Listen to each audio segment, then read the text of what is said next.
મિત્રો ઘર લેવાય કે ભાડે રહેવાય એની ઉપર આપણે એક મસ્ત વિડીયો બનાવ્યો હતો અને બહુ બધા લોકોએ એમાં કોમેન્ટ કરી છે અને પોતાના મંતવ્યો જણાવ્યા છે. એને આધારે હવે બીજો ભાગ લઈને આવ્યો છું જેની અંદર હજી વધારે ઇન ડેપ્થ કેલ્ક્યુલેશન્સ કર્યું છે મિત્રો. તો આવો વિડીયોની શરૂઆત કરીએ.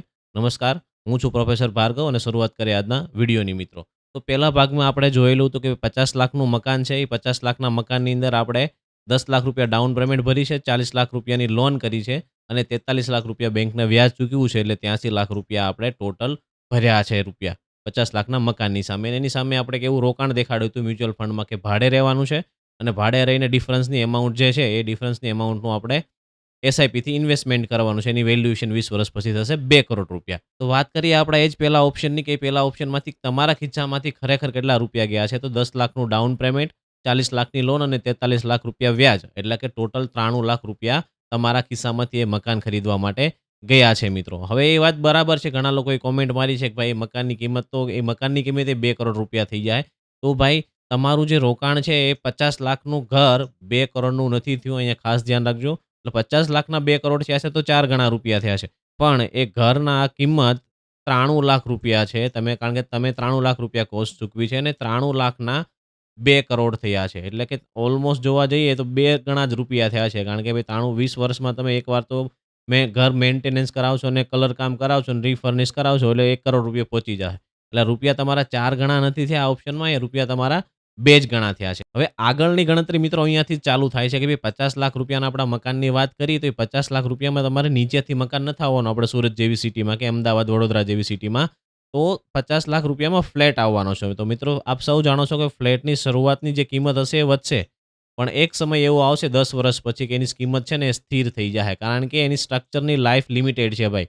20-25 મેક્સિમમ 30 વર્ષ સુધી એ મકાન કે જે ફ્લેટ જે છે એ ફ્લેટ રહેવાનો છે. 30 વર્ષ પછી તમને કોઈ એનો સ્ટ્રક્ચરિંગના રૂપિયા નથી આપવાના. તમને ખાલી જમીનના જ રૂપિયા મળશે 25 વર્ષ પછી. બરાબર? તો એ જ સવાલ જો હું તમને પૂછું કે ભાઈ 25 વર્ષ જૂનો ફ્લેટ તમને નવી કિંમતે મળે તમે લેશો? તો એનો ચોખ્ખો જ બધાનો જવાબ હશે કે ના ભાઈ, નવી કિંમતમાં જૂનો 25 વર્ષ જૂનું બાંધકામ થોડું લેવાય. તો એ વસ્તુ પણ અહીંયા પણ થવાની છે મિત્રો. અને હવે વાત કરીએ મિત્રો મકાનની.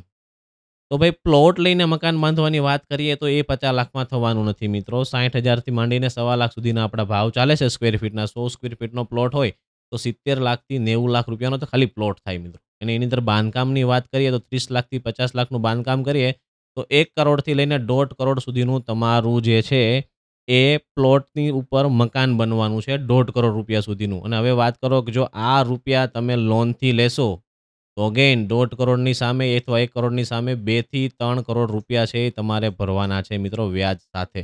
હવે આ મકાન 10 કરોડનું થાય ને 20 વર્ષે તો 4 ગણા રૂપિયા થાય મિત્રો.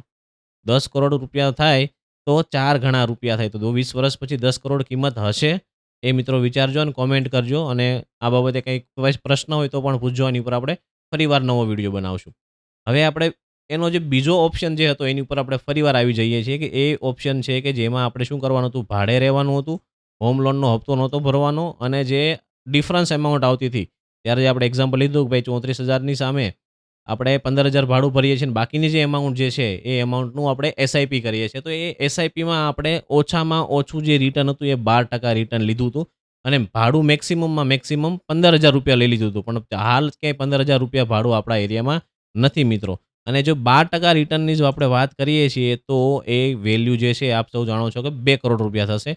હવે આની અંદર મ્યુચ્યુઅલ ફંડની અંદર કોઈ સારા નાણાકીય સલાહકાર પાસે તમે જશો અને ઇન્વેસ્ટમેન્ટ તમે મિડ કેપ મ્યુચ્યુઅલ ફંડની અંદર કરશો તો આ રિટર્ન 15% આવી શકે છે. મતલબ આ જ રૂપિયા આમાં વધારાનું રોકાણ નથી કરવાનું, છતાં 20 વર્ષ પછી વેલ્યુ જે છે એ 3 કરોડ રૂપિયા થઈ જશે. હવે આ જ ઇન્વેસ્ટમેન્ટને તમે સ્મોલ કેપ અથવા એગ્રેસિવ ગ્રોથની અંદર તમે નાખો છો સારા નાણાકીય સલાહકાર પાસે જઈને તો એની વેલ્યુએશન જે છે એ 4 કરોડ રૂપિયા પહોંચશે. જો 18% મળશે તો ને 20% મળશે તો 5 કરોડ રૂપિયા વેલ્યુએશન થશે. આવડી મોટી વેલ્યુએશન થશે. 20 વર્ષ પછી તમારા હાથમાં એટલા રૂપિયા હશે. મકાન નહીં હોય પણ એટલા રૂપિયા હશે. જો ફ્લેટ તમે લીધો છે 50 લાખનો તો 50 લાખના ફ્લેટની કિંમત 5 કરોડ હશે.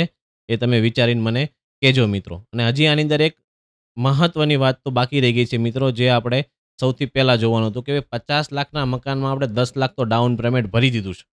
લોન તો ચાલીની જ કરાવી છે. તો મિત્રો એ 10 લાખ રૂપિયા 20 વર્ષ સુધી ઇન્વેસ્ટમેન્ટ રહેશે તો કેટલા રૂપિયા થાય તમે વિચાર્યું છે? એકવાર કેલ્ક્યુલેશન કરજો. 10 લાખ રૂપિયા જે લમસમ ભરી દીધા હતા તમે મકાન લેતી વખતે, ફ્લેટ લેવાનો હતો ત્યારે. જો એ 10 લાખ રૂપિયા 20 વર્ષ પડ્યા રહેશે ને, તો 12% રિટર્ન પ્રમાણે એ 1 કરોડ રૂપિયા થશે અને 18% થી 20% જો રિટર્ન આવ્યું ને, તો એ 3 થી 4 કરોડ રૂપિયા થશે. 5 કરોડ રૂપિયાની વેલ્યુએશન તો ને એ પ્લસ આ ડાઉન પેમેન્ટની વેલ્યુએશન ગણો તો 4 કરોડ આ થયા, તો 9 કરોડ રૂપિયા તમારી હાથ ઉપર હશે મિત્રો. જો તમે ભાડે રહ્યો છો તો. હા, બહુ બધા લોકોની કોમેન્ટ આવે છે કે ભાઈ ઘરનું ઘર હોય તો બહુ સારું પડે અને ભાડાની માથાકૂટ નહીં ને. તો એ બધી વાત એ સાચી છે મિત્રો, લાગણીની વાત છે. પણ બે વસ્તુ છે કે કાં તો તમે લાગણીમાં આવીને ઘર લઈ શકો છો, અથવા ગણતરી કરીને તમે આ રીતે તમારું જીવન જીવી શકો છો મિત્રો. તો આજના વિડીયોમાં એ જ હતું કે ભાઈ ઘર ખરીદવું એ એક લાગણીશીલ નિર્ણય છે, પણ ફાઇનાન્શિયલ ગણિત જોવા જાવ તો તમારો નિર્ણય કદાચ અલગ હોઈ શકે છે. તો મિત્રો આજના વિડીયોમાં એટલું જ. ફરીવાર ત્રીજો વિડીયો આવશે જેની અંદર આનાથી પણ એડવાન્સ લેવલનું જે છે એ આપણે મેથેમેટિક્સ એટલે કે ગણિત બતાવીશું. આની અંદર જે પણ કોસ્ટ અને ટેક્સેશનની જે વાત છે એ તો આખી બાકી જ છે, એ ત્રીજા વિડીયોમાં કરશું. અને વિડીયો ગમ્યો હોય તો લાઇક શેર કરજો, ચેનલને સબસ્ક્રાઇબ કરજો. હું છું પ્રોફેસર ભાર્ગવ અને મળે ફરીવાર નવા વિડીયોમાં. સીતારામ મિત્રો.